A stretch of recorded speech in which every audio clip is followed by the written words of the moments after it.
আবার এই সময়? আরে ভাবি, ভাই মারা গেছে তো কি হয়েছে, আমরা তো আছি। যখন যা লাগবে চাইতে কিন্তু লজ্জা করবা না। হ্যাঁ ভাবি, যেটা বলার জন্য এসেছি।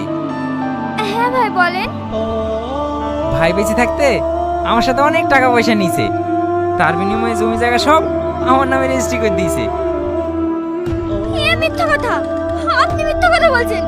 আমার স্বামী এত টাকা নেয়নি। আমি জানতাম তুমি এই কথাই বলবা। এই দেখো তোমার স্বামী সই করা দলিল।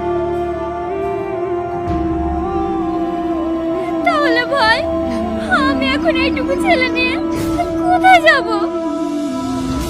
তোমাকে কোথাও যেতে হবে না, তুমি এখানেই থাকবে। যদি আমাকে খুশি করতে পারো তাহলে তোমার আর কোনো অভাবই থাকবে না। আপনি কি বলছেন? স্বামী মরে গিয়ে তাও এখনো তেজ কমেনি। ছি, আপনি মানুষ? না না, পশু। চল আমার সঙ্গে।